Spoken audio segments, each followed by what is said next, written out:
Welcome maa ngi tudd Sophie Gueye présidente de l'association Les Racines de l'Espoir doon mbégte ci man nekk fii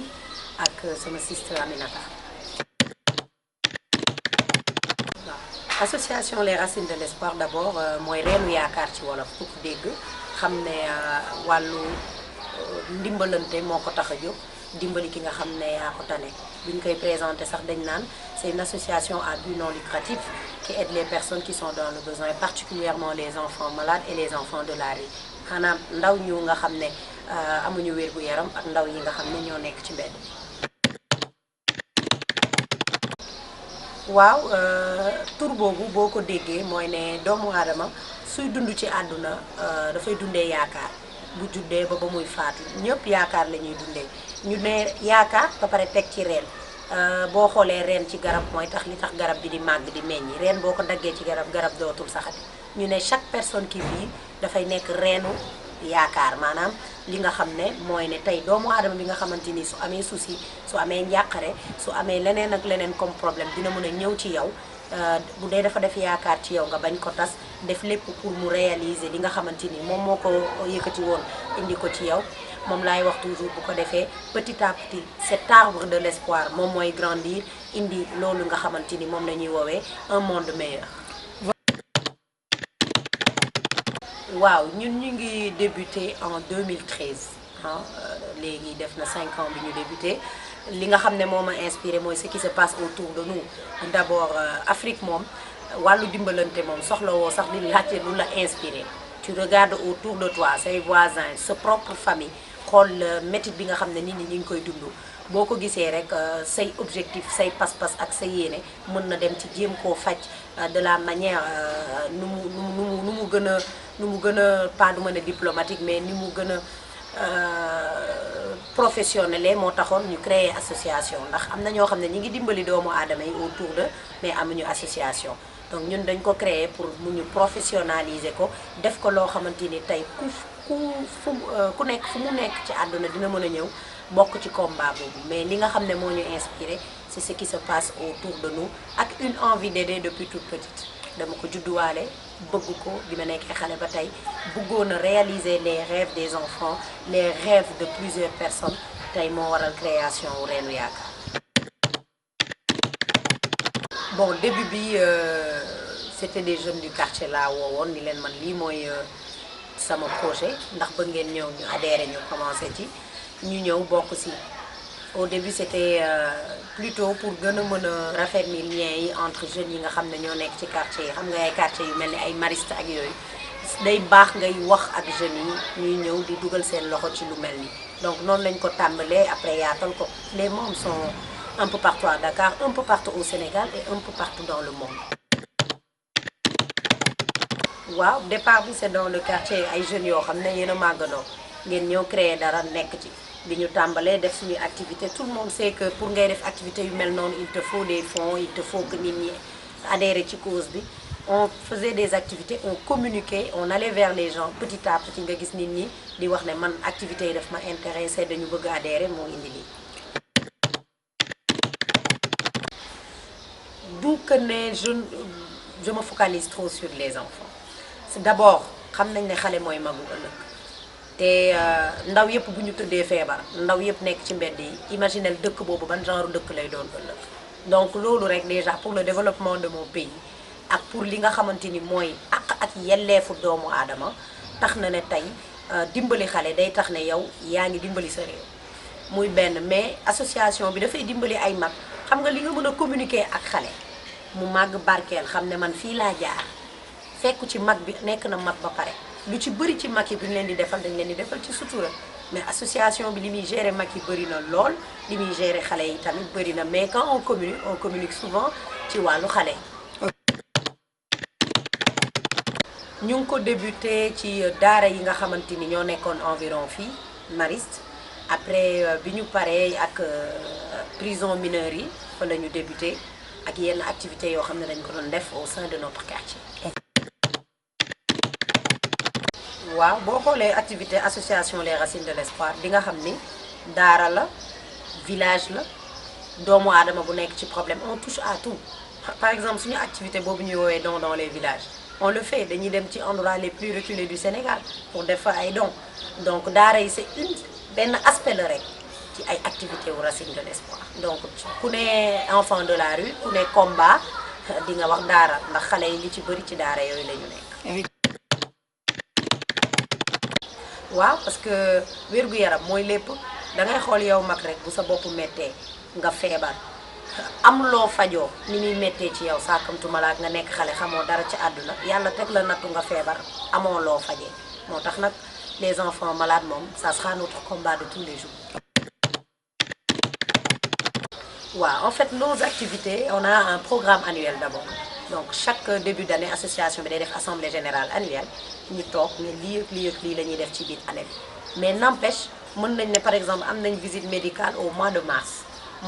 boobu jot ñu am benn urgence nit ku feebar nekk ci campagne bi ak yooyu ba duñu mën a def visite bi ñu repousser ko au mois d'avril donc ñun suñuy activité début d'année dina fekk ñu xam ñaata activité la ñuy am ci année bi lan ak lan la ñuy def je parle bien des activités qui sont différentes des prises en charge des enfants malades ak projet yi nga xam ne moom la ñu am donc ñun noonu la ñuy def bu ñu amee activité bi teg ko chaque membre xam nga luy sa rôle nga doxale ko ba mu normal suñu paree on fait un budget suñu amee budget internautes yi on a un réseau de plus de 40 000 personnes c'est bon dafa baax nga koy wax mës naa gis benn dame di wax ne non da ngay gis nit ñi naan j'ai un réseau de 30 personnes waaw parce que ñun nit yooyu ñoo tax ñuy réaliser suñuy activité donc réseau boobu bu ñu amee budget ñun ca lañ koy dugal suñ ko dugalee ci budget bi ñu jàppale ñu ci ñu def suñu activité comme il faut suñ paree dugalaat photo yi ñu xam ne li ñu jox dugal nañ ko fi war def nañu li war ñëpp satisfaire ñu jàll ci beneen activité. waaw campagne de communication c'est-à-dire suñu amee activité ñun toujours dañuy communiquer ci activité bi ñuy def parce que mënaluñu suñu bopp nit ñi ñoo lay jàppale pour nga réaliser sa activité donc chaque activité ak campagne de com bi nga xam ne moom lañ ko jox temps bi nga xam ne par exemple bu dee dañ ne déjeuner pour tous on prend une semaine on communique que ci déjeuner pour tous ba mu jàll suñu amee visite médicale ci loolu ba mu jàll dans les villages ci loolu ba mu jàll suñu amee cas d'urgence de malade on communique donc chaque activité pour chaque cas ak campagne de com bi nga xam ne moom lañ ci war a ni muy demee mooy en fait une fois que ñu fixé datu activité bi dañ koy publier sur Facebook on demande à nos amis de partager gars yi partager ñu waxaat ci chaque jour qui passe ñu wax fan la ñu toll lan ak lan la ñu soxlawaat noonu la ñuy def ba activité bi egsi ñu doxalee activité bi def ci live gars yi gis suñu paree publier photo yi suñu paree ñu wax activité bi ci toppaat. waaw en fait lu concret ku xam sénégalais xam ne ak doomu aadama en général dafa bëgg lu concret donc du question réseaux sociaux ci lépp ci àdduna parfois nit daf ciy am doute nit noonu la ko yàlla bind donc ci réseaux sociaux yi pourquoi parce que on dit réseaux sociaux en général nit ñi duñu xamante duñu am contact direct donc ki ngay wóolu wala ki ngay dimbali wala dara da ngay bëgg xam ki mu doon bu ko defee parce que tey boo ñaqee jël sa xaalis bëgg ko dugal ci lu baax en général logique bëgg na nga xam ndax li ngay def nii sa geste bi dina egg fa mu donc ñun sur réseaux sociaux yi la ñu présent parce que léegi ñëpp ngi ci réseaux sociaux yi ñëpp ngi ci réseaux sociaux yi te liggéey bi nga xam ne ñun ñu ngi koy def on présente du concret mooy ne bu nit feebaree dañuy laajte par exemple 1 million bu fekkee moo koy faj suñu ne 1 million gars yi jàpp si vraiment donc bu ci gars yi jàppee après ñu ñëwaat quelques jours plus tard joxe nouvelle publier parfois ay factures on dit bien parfois sous les réseaux bi nga xam ne gars yi dañu participer ñun ñoo koy xam suñu côté y a plus de voilà ñii dañu def ay wari ñii def noonu la ñuy def ñun donc su fekkee ne nag benn Aminata ak benn Sophie Gueye ñoo joxe ku nekk 500 000 Aminata ak Sophie en privé dañ lay bëgg justifier action yi ñu def ceci dit su beneen cas ñëwee Aminata dina sawar ak Sophie defaat ci seen doole donc ñun noonu la ñuy def dañuy bëgg activité bu ñu am wala cas bu ñu am ñu présenter ko concrètement andi suñuy justificatif joxe ay nouvelles su ko defee nit ñi gën a wóolu gën ci nekk je ne sais pas ñeneen ñi mais man sur les réseaux sociaux gëm naa ne réseaux sociaux moo tax ñu egg fi ñu egg moo tax tey activité bu ñu am ñu mën ko financer comme il faut. bon du ma ne on n'a pas besoin d'autorité bu ñu soutenir parce que ñi ngi ci wàll boo xamante ni wax dëgg fa yàlla wàll bu metti la des millions ou des milliards ne suffisent pas parce que la demande est toujours supérieure à l'offre boo tàmmee dimbali ay nit saa yoo xëyee li ngay am ci ñu naan la dimbali ma moo ëpp fuuf ñi ngay am ci ñi lay jox pour nga dimbali donc loo mën ci am comme moyen du doy mais duma indexé ne man président bi laa bëgg mu jàppale ma man ministre bi laa bëgg mu jàppale parce que Sophie Gueye fii mu toll tey ak les racines de l'espoir c'est les personnes lambda c'est le mécanicien c'est le menuisier c'est l'internaute lambda donc ñoo tax tey racine de l'espoir toll fi mu toll mais tey ku ñu mënti dimbali ak yow étiquette boo mënti am koo doon moo xam président nga moo xam ministre nga moo xam médecin nga moo xam koo mënti doon dañuy ubbeeku pour loolu noonu ndimbal boobu egsi ñu mën a dimbali jaam yàlla yi. waaw mais le don est volontaire que mu nekk servir le Sénégal de la première dame que mu nekk yeneen fondation yi fi nekk di liggéey ci wàll doomu aadama le don est volontaire mooy ne tey Aminata buy yëkkati di def geste ci les racines de l'espoir day fekk ne racines de l'espoir doy na ko ci ay activités les racines de l'espoir méngoo na ak li nga xam ne moom mooy parce que tey racine de l'espoir buy aidé day wax ne man xale yi am it chose laay dimbali je donne un exemple donc tey boo ko indilee xale boo xamante ni par exemple dafa am beneen problème mu dermatologue libre na ne la lii entré wul ci ay règles racine de l'espoir donc muy fondation ak lu mu mënti doon ku mu mënti doon ñoom su leen association bi doyee ci wàllu activité ak ci wàllu jëf xëy na dinañ ci def seeni doole donc le don est volontaire hein. Il faut que nit ki association bi doy ko xolam yóbbu ko ci association bi pour mu def geste. waaw pas encore on n'a pas encore cherché à les voir mais jotoon nañu traité ak ñoom ci kaawu suñu benn kaawu malade bu ñu amoon muy Fama fondation bi aidé woon nañ ko mu génn faju ji ñëwaat ba yàlla moom ko donc je veux dire que loolu jotoon na ndox ci suñu digganteeg fondation ak première dame bi après pour les autres fondations bu ñuy def ay activités dañuy bind ay lettres déposé joxe ko mais effectivement on n'a pas encore déposé de lettres ci fondation boobu noonu nga ñu limal muy servir le Sénégal de la première dame. non autorité yi non à part la nuit du social année dernière organisé nañ ko le ministre de l'intérieur Aly Ngouille Ndiaye boobu aidé woon nañu par rapport à l'organisation dugaloon na ci loxo mais bon bu fekkee des dons yoo xam ne nan lañ koy waxee maanaam régulier amuñu ko ci wàllu autorité. waa du concret rek liggéey góorgóorlu wane ne am nañ envie dimbali suñu prochain ndax nekk na loo xamante ni kuy nit ku baax ci àdduna foo mënti ne di nga bëgg bokk ci yu mel noonu di nga bëgg def lu mel noonu donc liggéey bi ñu liggéey wane ne am nañ envie bi ak li ma la wax suñu ko defee wane ñu gis ne lii nii def nañ ko concret nañ ko def nañ lu concret def nañ réaliser nañu lii ak lii ku ci ne foo nekk ci àdduna rek da ngay bëgg dugal sa loxo ci loolu moo waral tey réseau bi ñu am un peu partout dans le monde. waaw collecte bi moom laa la waxoon sànq je parlais de dons dans les villages tey Aminata am na ñoo xamante ni dinañ ndekki añ reer mais am na ñoo xam ne ci dëkk bi bu ñu añee duñu reer